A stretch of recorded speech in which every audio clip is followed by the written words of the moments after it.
Hablabas de lo irónico que suena Emmanuel Macron, que aparece acá en pantalla tratando de dar cátedra con esa miradita de yo lo sé todo.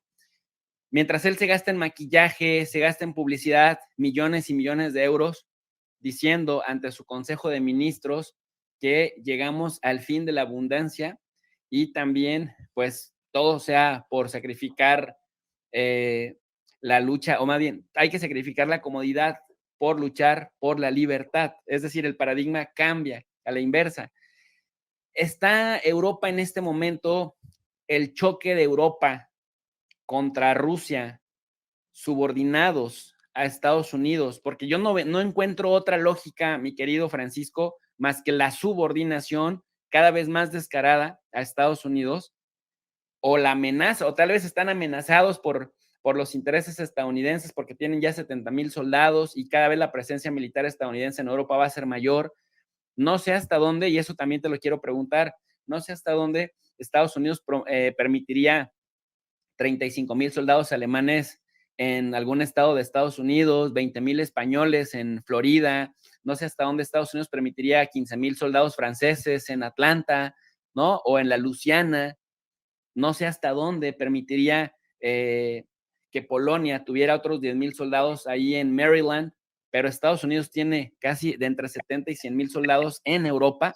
Entonces, no sé hasta dónde eso sea disuasivo o por otro lado, para ser también justos con la autonomía europea, hasta donde Estados Unidos se aprovecha de la rusofobia que existe históricamente en Europa para justamente impulsar, incentivar esa división y evitar con ello la consolidación comercial que ya se estaba dando con una Rusia que les proveía bueno, bonito y barato gas, petróleo, carbón, fertilizantes, granos, y que de alguna manera contribuyó a la estabilidad del desarrollo industrial europeo, por lo menos de los últimos 30 años, mi querido Francisco. Pensemos de una manera global en la relación existente entre la C o la K, si lo decimos en alemán, de capital y la relación con trabajo. Eh, Salvo una parte de los llamados autónomos y de los monotributistas, la clase trabajadora no es lo mismo que la clase asalariada. Es decir, la clase trabajadora está formada mayoritariamente por asalariados, pero hay asalariados que no son clase trabajadora. ¿A qué me refiero? Es decir, la pequeña burguesía corporativa, los jefes, los cuadros medios, los capataces de las grandes empresas, sean nacionales o sobre todo transnacionales, son asalariados, pero no se sienten trabajadores. También figuran como asalariados la gran burguesía corporativa, es decir, los altos directivos, los gerentes, los consejeros de las mismas empresas, son asalariados, pero no se sienten trabajadores. Una pequeña parte de la pequeña burguesía comercial e industrial que o bien se autoemplea en su negocio o emplea a los miembros de su familia directa, son asalariados, pero no se sienten trabajadores. Este es el enorme problema que se ha ido desarrollando desde los años 80, finales de los 80, con el desarrollo de la ideología neoliberal, que no les gusta a los liberales el término neoliberal, pero rompe con muchas raíces de ese liberalismo social, liberalismo orgánico que he dicho antes que fue desarrollo de un liberalismo social, del primitivo liberalismo dickensiano.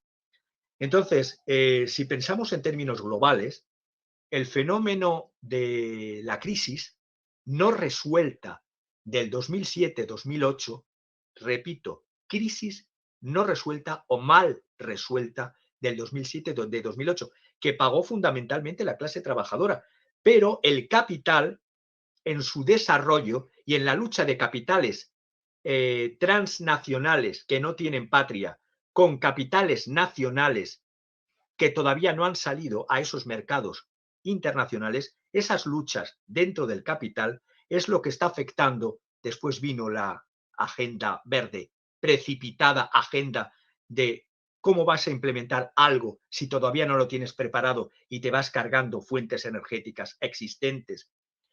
Si a eso le unimos de ese plan del Green Plan, la Agenda 2030, que proclama maravillosos motivos finales, pero lo oculto de la Agenda 2030 es ese sometimiento a ese mal llamado liberalismo autoritario, sociedad de vigilancia. Todo esto unido además a la pandemia que provocó todo lo que ha provocado de cierres, de ruptura de las cadenas de suministro de las empresas transnacionales, ruptura de stock, ruptura de suministros y la reactivación que se ha ido produciendo a trancas y barrancas con cierres y no cierres, sobre todo del otro competidor transnacional de capital que es China como agente nacional, no como agente, no pensar China solo como agente, pensar en la parte del capital transnacional chino luchando con el capital local, en este sentido norteamericano, porque el capital transnacional chino tiene lazos con el capital transnacional norteamericano.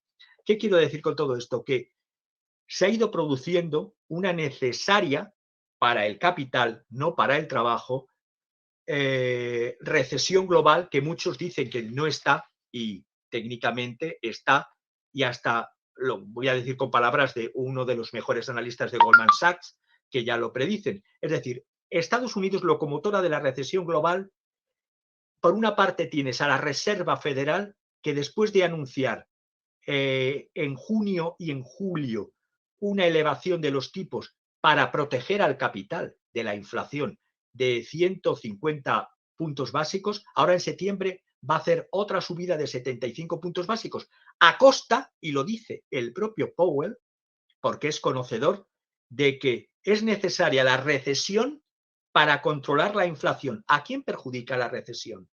Fundamentalmente al trabajo, al mundo del trabajo. La inflación perjudica al capital. Hay que reducir la inflación a costa de que haya recesión. Y Powell lo reconoce. La recesión es una posibilidad. Es una posibilidad. En Estados Unidos está cayendo el PIB desde primeros de año, es decir, desde antes de la invasión, de la excusa perfecta, de la tormenta perfecta, de la trampa perfecta de la guerra de Ucrania. Porque las ventas finales a los compradores del país caen desde el segundo trimestre y la renta nacional cae, a pesar de que haya creación de empleos netos en junio. Se han creado 528.000 empleos netos en Estados Unidos y se esperaban 250.000. Pero hay que ver la calidad de esos empleos y las condiciones económicas y laborales de esos empleos, porque los pobres hoy día están entre los trabajadores con contratos.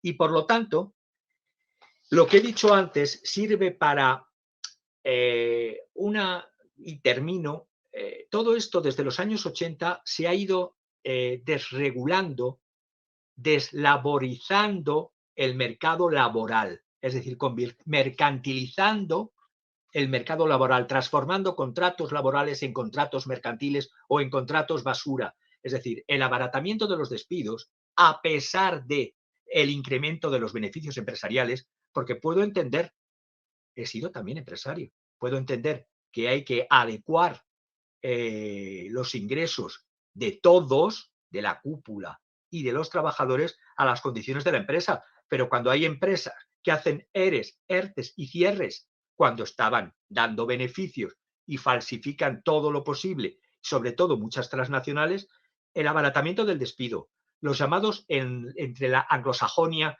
contratos 0 horas, que por cierto la Fundación John Rowntree dice que en el año 2020, antes mucho de Ucrania, el 56% de las personas que vivían en la pobreza tenían trabajo. Año 2020. Fundación Joseph Rowntree. Hace 20 años, para poner una comparación, que lo he vivido, hace 20 años eran solo el 38-39%. Es decir, hace 20 años el 39% de personas con trabajo podían ser pobres, ahora son el 56%. Y vamos a ver a partir de septiembre lo que se viene encima. Y por último, otra figura que en España la venden, el gobierno, entre comillas, social de PSOE, Unidas, Podemos, como la maravilla o la panacea contra el paro, porque yo siempre lucho contra las 3 P's: paro, pobreza y precariedad. En los Pensé que contratos dirías llamados, Podemos. no, PPP es P y P por encima del PP y por encima de la P de Podemos. Es decir, los fijos discontinuos españoles es mantener la precariedad con un contrato fijo. ¿Y cómo lo explico para que se entienda? El contrato fijo, en vez de ser por 8 horas, puede ser por 2 horas, por 3 horas diarias, y por lo tanto, de los 700.000 contratos fijos firmados en abril, estadísticas españolas, 414.000, el 60%, eran contratos fijos parciales de esas pocas horas. Es decir, se les paga poco, se les paga por pocas horas y encima no figuran como parados, porque los fijos discontinuos, cuando quedan sin trabajo, no figuran en el censo de número de parados. Es hacer trucos con las cifras, similar a los trabajadores en ERTE. Y termino con el ejemplo. 4 contratos de 2 horas, 4 contratos de 2 horas que cubren el mismo puesto de trabajo de un señor que lo haría trabajando 8 horas, son estadísticamente 4 empleos creados. Hemos creado 4 empleos. No. Y con salarios cercanos al salario mínimo interprofesional. Ante todo esto, y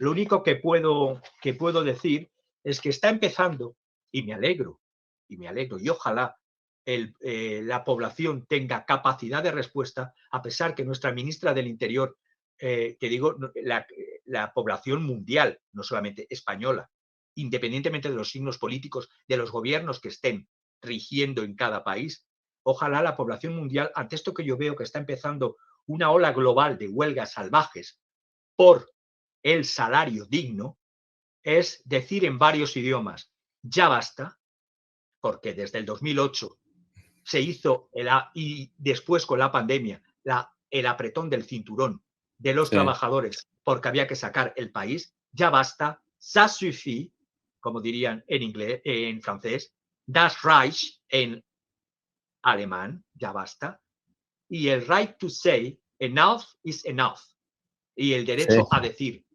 esto ya es suficiente, ya basta. Y estas huelgas salvajes las estamos viendo, por ejemplo, si me permites ejemplos o si quieres seguimos. Quería poner ejemplos de estas huelgas que consiguen cosas. Adelante. ¿Por qué se llaman huelgas salvajes? Se llaman huelgas salvajes porque a veces lo hacen a espaldas o en contra de lo que dicen los propios sindicatos, que muchas veces no dejan de ser correas de transmisión de los partidos políticos, porque vemos una inflación no solamente a nivel económico, sino una inflación de políticos, de consejeros, de mamandurrias a cargo del erario público, y se pide a la ciudadanía que con sus impuestos mantienen estas estructuras, que ya se ha acabado la fiesta, que para ellos es el momento otra vez de la austeridad. Es decir, casos como la plataforma ya desde mayo del 2022 en Inglaterra, en la Inglaterra modelo liberal y modelo con ese presidente todavía no saliente, las plataformas petrolíferas del Mar del Norte han tenido huelgas salvajes en contra del sindicato mayoritario Unite, porque hacía negociaciones fake, por ejemplo, con la empresa Bilfinger, pidiendo salarios, pidiendo simplemente unas tarifas base de 7 libras la hora para ayudar a luchar contra la inflación, que es de 2 dígitos ya, y que va incrementándose en Inglaterra. Y además se están dando casos ya de organización de manifestaciones del End Child Poverty, porque curiosamente, es que Inglaterra, Reino Unido, según la The Food Foundation, ya desde el 2016, antes de la guerra de Ucrania, no me canso de decir lo de poner ejemplos antes de la guerra de Ucrania, en Reino Unido, la 6ª potencia económica mundial, faro de la economía para los liberales, tenía en 2016 8 millones de británicos sufrían inseguridad alimentaria moderada a grave en 2014 hasta 2016. 4 millones de ellos con grave situación alimentaria. Es decir, los de Los de inseguridad alimentaria moderada es que se pasaban una comida sin hacer al día. Los otros es que podían un día estar sin comer, los de los 4 millones.